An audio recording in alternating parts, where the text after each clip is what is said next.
Recording Soul 8. So I just went for a walk.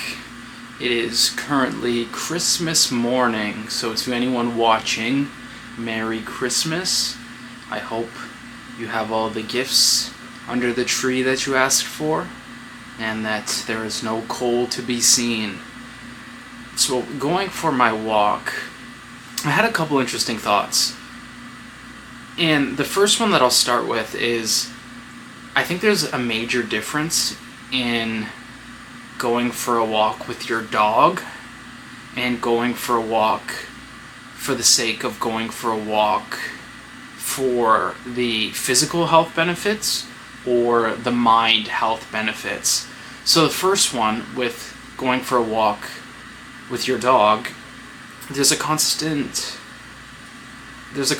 awareness of what the dog is doing, of commanding the dog, of paying attention to the dog, being aware of your surroundings. So that's some of the major differences in comparison to a walk where it is solely for the purpose of the walk, of being present as you walk, as exploring ideas, letting your mind wander, and being cognizant and paying attention to your mind when it wanders, where it goes, what kind of thoughts you have. So paying attention to that aspect of the walk, I think, is fascinating. And what I came across in the last couple days as I walk is, as I explore ideas, or as I describe to myself what my plans are, or what I'm going to be doing, or some of the risks I may take, there is a positive reinforcement loop that goes on in my mind. So say, like, thought experiment, for example, if you were to think of something, say you were going to go and try a new thing, or say you're going to go and post a video about what you like, what your aspirations are, what your goals are. After thinking about that thought, thinking about doing that action, what does your mind tell you? What kind of messages does your mind say to you? Do you have negative thoughts? Do you have critiques? Do you have criticisms of yourself? Do you have a voice that says, no, don't do that? Do you have a voice that says, that's not going to be received well, people won't like this, people will think you're dumb, this is stupid? Is that the kind of thought that repeats to yourself when you describe ideas to yourself, or when you think about aspirations for yourself? And I came across thinking about this because when I would think of the things I'm going to do, and I would think of the videos I've posted, it was always in my head constantly reinforced with positive things. Every time I would think about, I'm going to do this, there was an element of people reacting to it with complimentary views or complimentary opinions to what I'm doing. So in a sense, the voice in my head, the thing that provides feedback, is a positive reinforcement loop. So all of the thoughts, all of the actions, all of the things I'm aspiring to do have through training, through paying attention to how my mind works, through coaching my mentality, it is a constant positive reinforcement loop of not failure but success, not criticism but compliments. And I think you need to take an index in yourself. I think you need to do reflection to see what kind of inner voice you have, to see what that inner voice says to you when you express ideas or express aspirations and goals to yourself. So it's kind of being aware of that self-talk, being aware of how you mentally train yourself, how you mentally carry yourself through the day, what kind of things go on as you think about thoughts, what kind of feedback you get when you think about thoughts and new ideas. And I think that was really interesting. I think that aspect of the mind is really interesting, and it's so important that it becomes positive, because if your own inner voice, if your own mentality to yourself isn't positive, you're not going to exuberate or come off and present as someone who's going to succeed. You're not going to present as someone with the potential for that success. The people around you will be able to sense, they'll be able to feel that negativity that you tell yourself, that anxiety, that depressiveness, that lack of confidence. People will feel that inner voice that you have, because that's how you carry yourself, that's how you express yourself. So it's important to recognize how the voice works, how the mentality works, and what direction is it steering you in.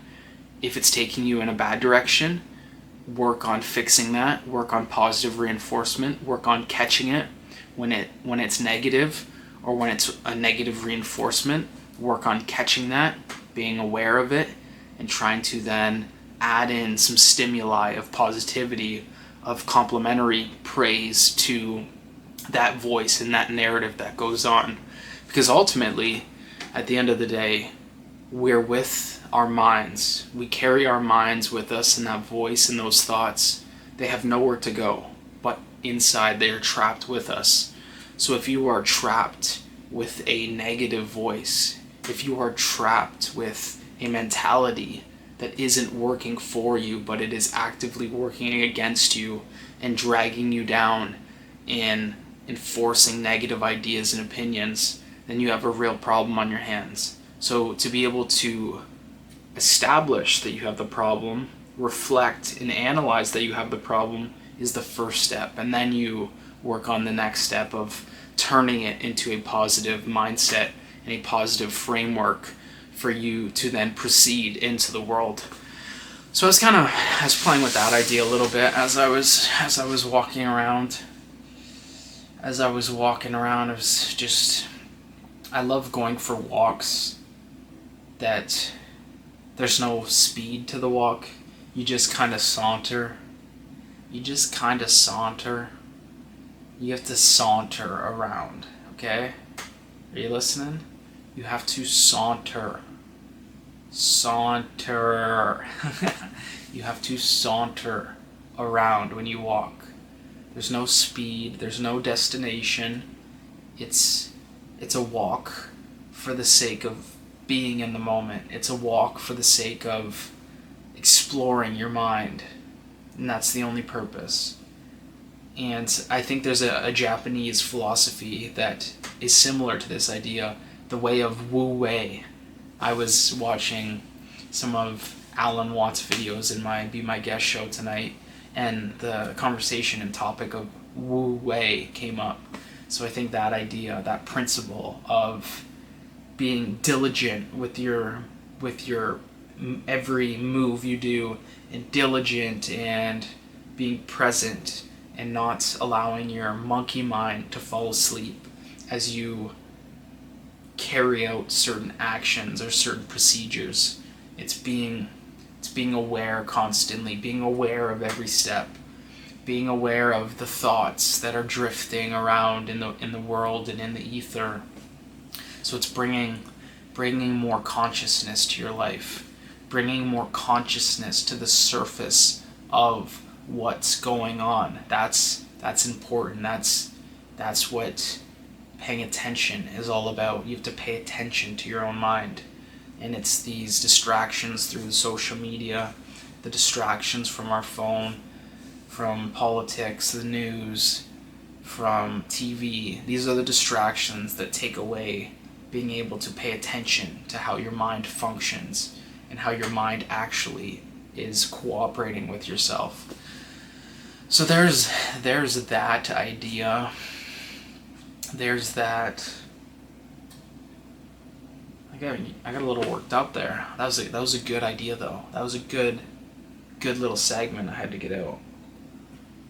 So when you gotta strike when the iron's hot, when you have the good ideas, when they arise, when you're on the walk and the good ideas come out, you come and you sit down and you capture them. You capture them for all of eternity. So the ideas that you've grasped and now you wield, whatever the ideas are, those are yours to wield. But it's how you present them, it's how you wield them, essentially. Okay, I don't know where I was going with that, but tonight something kind of interesting happened on the internet, which is he's kind of a new phenomenon, which his name is Clavicular, and he essentially became famous through looksmaxing, which is a form of ascending, they call it, through making yourself look the best way possible through bone smashing your facial structure, and doing these beauty care routines to your face to look as symmetrical and pleasing as possible, and injecting stuff and filler and these kinds of things. But essentially, he was promoting a very, very dangerous message in a lot of ways, in terms of testosterone for the sake of just like the aesthetic things that it helps with, and I don't know if he was serious about this one, but taking certain drugs, very dangerous drugs, to be skinnier or hollow out your face or hollow out your cheeks. So he was presenting a very, very negative message to younger kids and a younger audience. And he's a young guy, so his target audience was young kids. And I think there's a phenomenon this is kind of reoccurring lately in the world of social media. And I think it started with guys like Steve Will Do It, through chugging copious amounts of alcohol. And then there was another form, an evolution in Togi, who is this guy who became famous for this, I would say, just exuberant lifestyle of gambling and taking steroids and drugs and just being a nuisance to the world. So he was another evolution of it, and now we have this Clavicular, who is kind of, in a sense, another evolution of that same manosphere of like a degenerate drug addict, doing anything at all costs to get famous, to get influence, to get attention, to get money. It's that's what they're grasping. That's at all costs, despite their health, despite the potential to risk younger kids and influence younger kids with this very negative message. That's kind of what they're going on. And essentially tonight, what happened was he ran over somebody. Somebody kind of was jumping on his vehicle, and he ran them over. He as he was driving, he just decided to drive as they were jumping on the hood, kind of, and he ended up running this person over. And it's yet to be decided. I don't think they've announced if the man that he ran over has been deceased or not. I don't know if that's been determined or not. But it's also this age that we're in real life streaming, IRL streaming.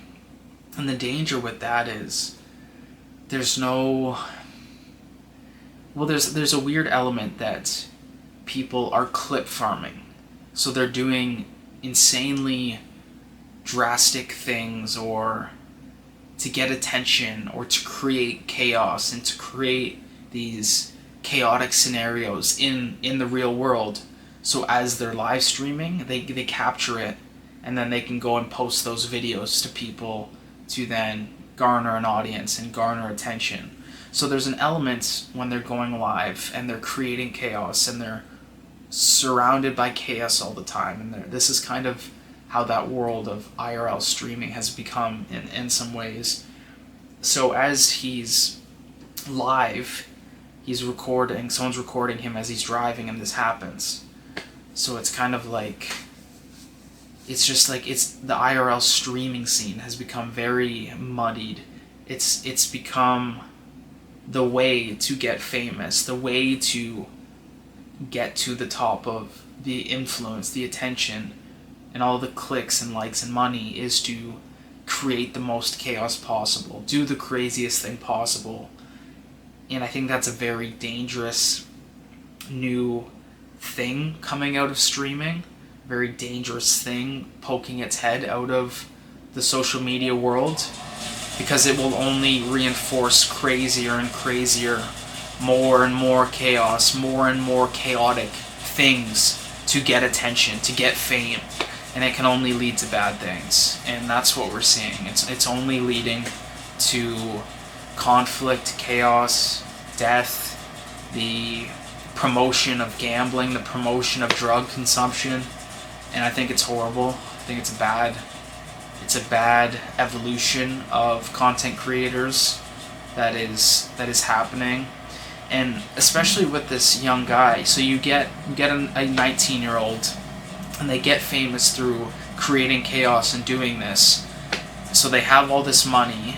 You're not going to listen to anyone anymore because you're young. You've made the money. You've surpassed your parents or anyone around you because you're more successful than them. So as a young guy like this, you're probably less likely to take criticism, to take advice or information from those around you, because money is put on the pedestal of, if you have the most money, you are the highest figure, you know the most, you know how to acquire that money. So that kind of principle is dangerous as well. And in watching the video after this situation played out of him running over this guy, there's no one around him to help him. There's no one wise enough. They continue live streaming after as he's sitting in the vehicle, and there's no one around him with the wherewithal to tell him to stop streaming, to not say anything, because you potentially just harmed someone very, very drastically, that they may not survive what happened. You may be at fault. There may be severe legal repercussions to these actions, and you're pleading your defense. You're pleading your defense to security guards around you. You're pleading your defense to whatever, the live chat, the live stream, and to not have anyone around you that can say, hey, cut the stream, wait for... At that point, I'd hope you could recognize that there is something severe that has happened. Wait for an attorney, wait for a lawyer, and because anything you say, anything you're trying to persuade these security guards of the live stream, that will all go into the case, especially if this man does not live that you ran over. Everything that went on in that situation that was caught on video will all be used against you. So do not plead your case. Do not try to say what happened to the security guards around you. At that point, it's time to shut the live stream off and wait to see the legal action and wait to see what happens out, what plays out in that aspect. So I think it's weird that we have this culture in society that can prop up young people so early, and they can be propped up on the basis of promoting gambling, promoting drugs, promoting steroids, promoting OnlyFans, promoting pornography, and then they acquire all this money and attention and influence at such a young age that they become the top of the hierarchy and are no longer willing to listen to anyone around them, and no longer have proper guidance or advice to continue on in the world or to steer clear into a good direction in life. And it's a tragedy. It's not good how a lot of the societal things are set up in that aspect. So it'll be interesting to see what plays out with that whole situation. I don't have the entire details of it, but I'm just giving my little breakdown of the situation and some of the interesting points of it as an onlooker to something that just happened, that I do think will be a big deal, because if that man does not live, I do believe the system, the judicial system,